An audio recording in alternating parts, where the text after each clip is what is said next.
purification de l'air. Voilà l'univers dans lequel je vous emmène tout de suite avec Air in Space et son directeur général Stéphane Châtenay. Bonjour. Bonjour. Bienvenue. Vous avez choisi pour vous accompagner, pour incarner votre écosystème, Patrick Marionneau. Bonjour. Bonjour. Vous êtes le PDG, le président directeur général de MK. Votre métier, c'est la sous-traitance électronique. C'est ça. Donc les purificateurs d'air, depuis quand cette entreprise existe? Et puis alors c'est quoi vos produits et votre marché peut-être principal? Alors pour faire un petit peu d'histoire, Air in Space existe depuis 2002, a été développé sur la base d'une technologie russe, qui est la technologie de traitement d'air des stations spatiales Mir et ISS, d'où le nom Air in Space. Okay. C'est pourtant une entreprise française qui a racheté les droits de cette technologie et qui s'est amenée à la développer dans différents domaines pour finir vraiment spécialisée dans le domaine de la santé. D'accord, donc ça veut dire que vous équipez les hôpitaux par exemple? On équipe principalement les services les plus à risque des hôpitaux, comme l'hématologie, la réanimation, les brûlés, les blocs opératoires. Donc votre métier, c'est de filtrer l'air le plus finement possible? Voilà, notre métier, c'est de protéger les patients les plus fragiles contre les infections qui peuvent venir de pathogènes qui circulent dans l'air. Principalement les champignons à l'hôpital. Et puis plus récemment, évidemment, on a parlé des virus. Évidemment, et j'allais y venir parce qu'il y a forcément une actualité de l'entreprise qui est liée au Covid. C'est-à-dire que moi, j'ai vu passer beaucoup de propositions, de filtres, etc., d'enjeux pour les salles de spectacle, pour les avions, avec des discours différents. La filtration que vous proposez dans une salle d'un hôpital, elle est quoi? C'est la plus complexe, c'est le plus haut de gamme en quelque sorte? Voilà, c'est les technologies de filtration les plus élevées. Oui. Des fois couplées avec certaines technologies, mais bon, on ne va pas rentrer dans le détail maintenant. Mais disons que c'est le plus haut niveau de ce qui se fait en filtration d'air, parce qu'on cherche à retirer des pathogènes de taille très très petite. Et donc c'est les technologies dites EPA, pour ne pas être trop technique. EPA, HEPA, oui, d'accord.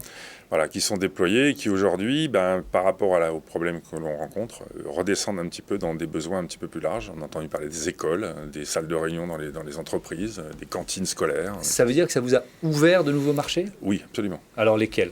Le dentaire, les écoles en général, tous les établissements recevant du public en particulier, les cantines d'entreprise par exemple.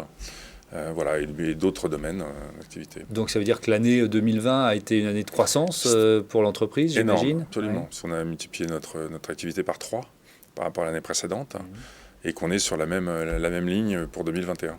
Et donc, vous avez besoin de partenaires et de sous-traitants de confiance. Ça veut dire quoi? Ça veut dire que les purificateurs d'air, vous les imaginez, vous les développez, il y a de la recherche, j'imagine.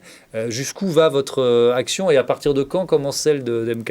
Alors, Air in Space est une société innovante, basée sur l'innovation plutôt. Donc, en fait, dans notre chaîne de valeur, notre principal investissement, c'est la recherche et développement. Donc on a une dizaine de personnes en recherche et développement qui mettent au point des machines selon des concepts. On a beaucoup d'expérience, donc en fait c'est assez facile.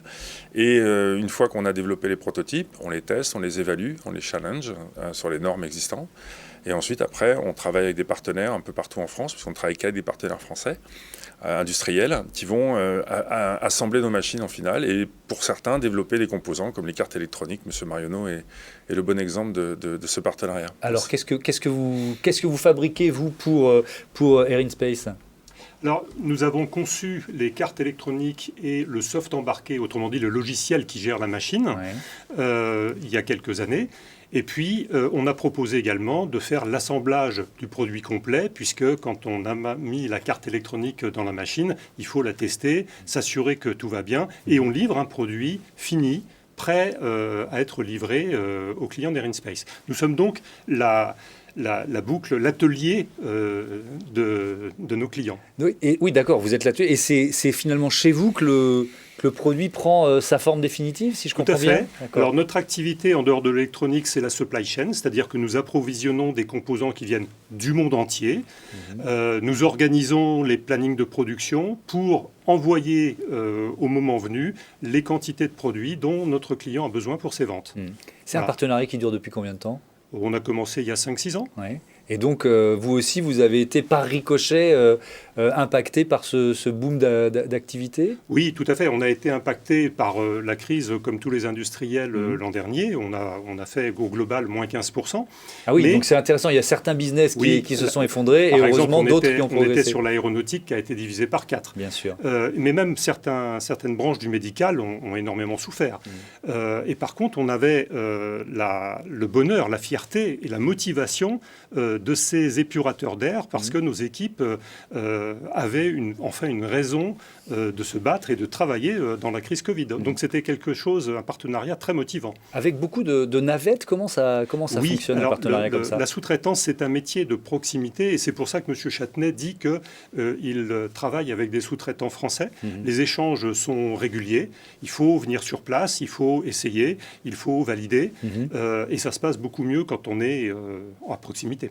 Alors vous nous l'avez dit, c'est un métier d'innovation. La recherche et développement, c'est un budget important chez InSpace, avec un nouveau purificateur qui s'appelle EPADOME, c'est ça? Qu'est-ce qu'il y a de particulier?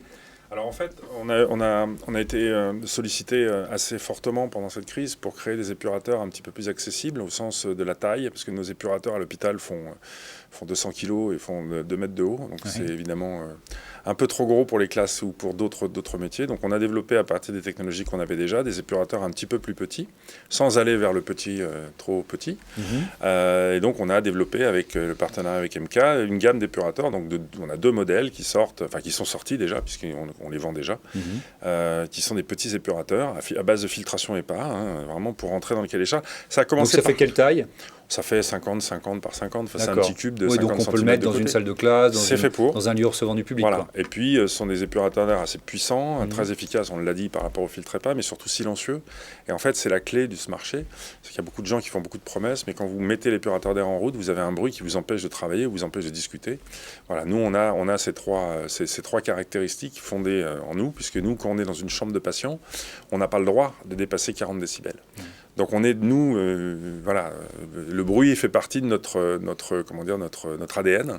Et enfin, tout au moins, le silence fait partie de notre ADN. La lutte contre le bruit, absolument, en tout cas, absolument. On l'avait bien compris. Merci à tous les deux d'être venus parler de ces purificateurs d'air. On en a d'autant plus besoin aujourd'hui. Un autre écosystème, tout de suite.